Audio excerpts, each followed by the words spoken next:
We're going a little bit of a different direction on the program today.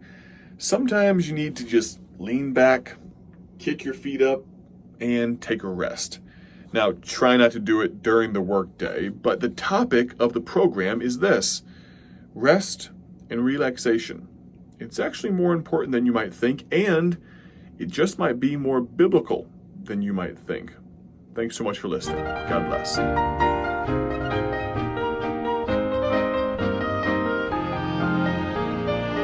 Welcome to the broadcast today, my friends. I can tell you right off the bat that we are going a little bit of a different direction today for this broadcast. I have the privilege of having this particular airtime as a result of being a part of the ministry of Bible Tracts Incorporated.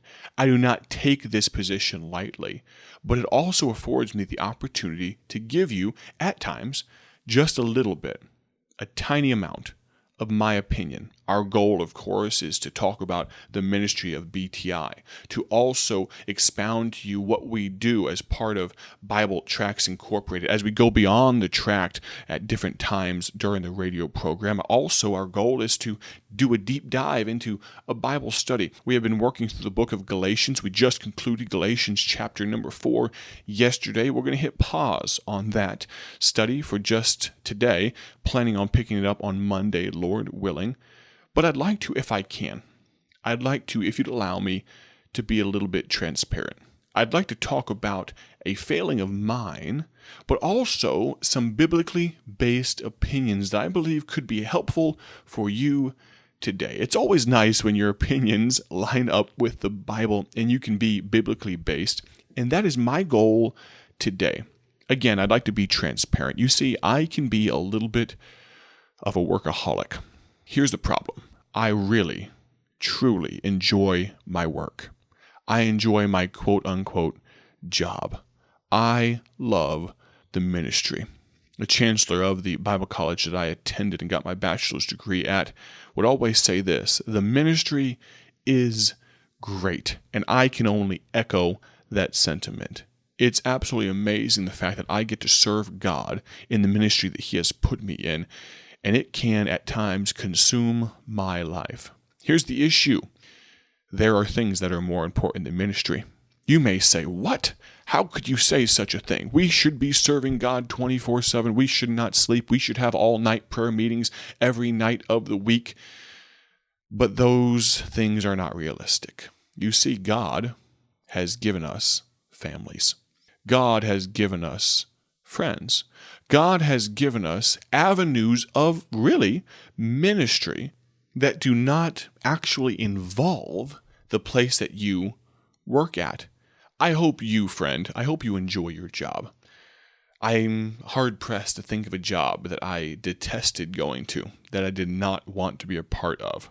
But I can very safely say that the position that I hold now as the director of Bible Tracts Incorporated is most certainly not one of those. I look forward with anticipation to walking through the doors of our ministry and to dive into what God has for us each and every day. But here's the problem. It can get hard to shut off. It can get hard to know when to hit the pause button. You see, friend, our family must take precedence over ministry. In the litany of priorities that you and I should have, there needs to come a time for rest and relaxation. That's the thought today. I recall that my dad, who very similarly, and even to a more severe degree at times, had an exceptional work ethic. And please understand, I'm not patting myself on the back for having some amazing work ethic. I just enjoy what I do. It does not feel like work to me. My dad, though, had the great ability to power through even when he did not like what he was doing. He worked hard. And I believe my goal, my prayer, is that rubbed off on me a little bit and that I could be just a quarter or half the man that my father was. I would be very proud to be able to say that if that is true. But you see, I enjoy my work, and because of that, I can be a little bit of a workaholic. And I do not put the emphasis on rest and relaxation as I should, and as a result, that can hurt my family. And today, I'm actually recording on a day off. Now you say, hold on, if it's a day off, you shouldn't be recording. You should be with your family. But I believe today was a good day to record. And here's why. Because on this day, of all days, when normally I would be working, I'm specifically taking time with my family to rest and relax. You know what? Right now, currently, at this present moment, I don't feel like I need to rest and relax. I feel like I need to be answering emails. I feel like I need to be making phone calls. I feel like I need to record another week of broadcasts. I think there are more tracts that need to be written, more tracts that need to be printed. I want to work. But that's not the time for right now. That's not the action that I need to be taking right now. My family needs me. And so therefore, at the conclusion of this broadcast, I'll be putting down the microphone. I'll be walking away from my phone, maybe putting it on silent, and I'll be spending the rest of my day with my family to rest and relax. Can I tell you, friend, that idea of rest and relaxation is a biblical concept. You are not less spiritual because you take a day off. You're not more spiritual because you take a day off either. But can I tell you this? There does come a time and a place when you should follow the Lord's leading in this area. Let's look at an example. Let's go to the book of Mark. Mark chapter number 6. I want to back up this thought of rest and relaxation with Scripture. We just have a few points for you today. I know this is a completely different subject. I know this is a completely different avenue and idea than we normally take on this broadcast, but I believe it might just be an encouragement to somebody out there who is tired of the day-to-day grind and just needs to come away for just a little while. Mark chapter number 6 and verse number 30 says this, "And the apostles gathered themselves together unto Jesus, and told him all things, both what they had done and what they had taught." Let's pause there for just a moment. The apostles got together with Jesus and told him all these things. What did they tell Jesus? They told him about how they had been busy, about how they had been working. And what was Jesus' response? Continue reading. "And he," meaning Jesus, "said unto them, Come ye yourselves apart into a desert place, and rest a while. For there were many coming and going, and they had no leisure so much as to eat. They couldn't even take a moment and grab a bite to eat. And they departed into a desert place by ship privately." Now, of course, we can get into the context and we realize that they actually were not able to rest because people saw them leave and wanted to follow them and wanted the ministry of Jesus to be a blessing to them. But I do believe if we just take a snapshot of just these few verses, I don't believe we're taking them out of a context because Jesus did say, "Come apart, rest a while." Here's what I'd like to point out to us today for these next few moments. I know we did not highlight a tract. I know I didn't tell you about how you could donate to our ministry. I know I didn't tell you anything about our ministry today, but I'd like to take these next few moments of radio airtime when I have unadulterated access to the inside of your ear to tell you this. There comes a time, there may come a place when you need to push the pause button and you need to rest. You need to relax. This is hard news for me to take, because I don't like it. But for those of you out there that are a little bit similar to me, if you need to hear this today, I hope it's a blessing. What does the Bible teach us about rest and relaxation? Well, God, Jesus, puts an emphasis on rest. You see here, Jesus told his disciples, "Come ye yourselves apart into a desert place and rest a while." Jesus didn't tell these men to come apart and rest after a nap. He told them to come apart and rest after they had finished working hard. I do believe God and the Bible teach hard work as a necessity for the human race. But upon conclusion of that hard work, there comes a time for rest. You may recall that God himself, Creator God, set the example for you and me by resting on the seventh day. God puts an emphasis on rest. What else? God expects humans to need rest.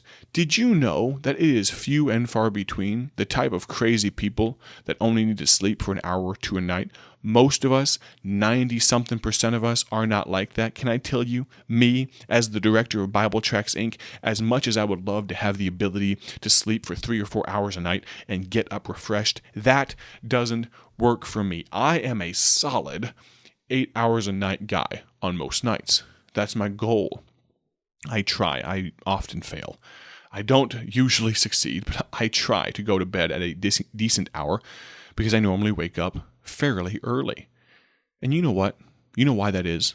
Because I need rest. Did you know that God expects, He knows that you need rest as well? He expects humans like you and me to need rest.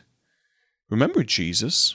I preach a message titled, "You Don't Need to Worry When He Has a Pillow." You remember when Jesus fell asleep in the boat? Do you know that God, in human form, 100% God, 100% man, that human part of Him needed rest sometimes? God knows. He puts an emphasis on rest, but He also expects us to rest. Can I also say this, though? As I mentioned, the ministry is great. God's employment is the best job in all the world. You may say, I work as a plumber. I work as a mechanic. I don't actually work for God. You couldn't be further from the truth, my friend.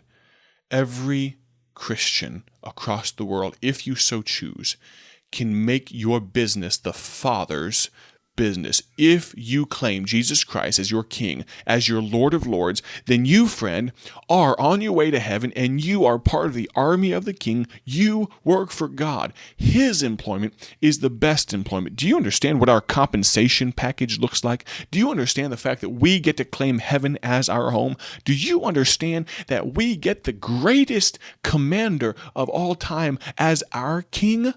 Does that mean anything to you, my friend? I sure hope it does.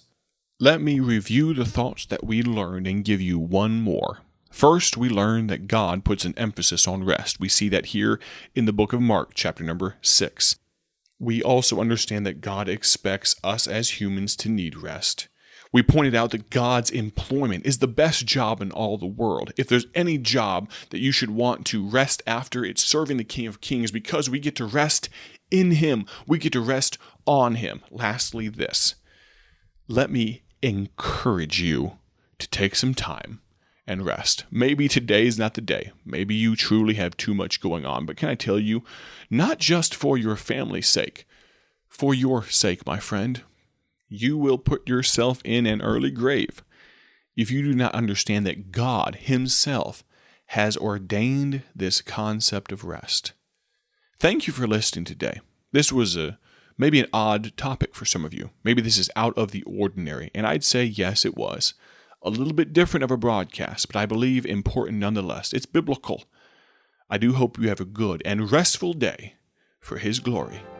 God bless.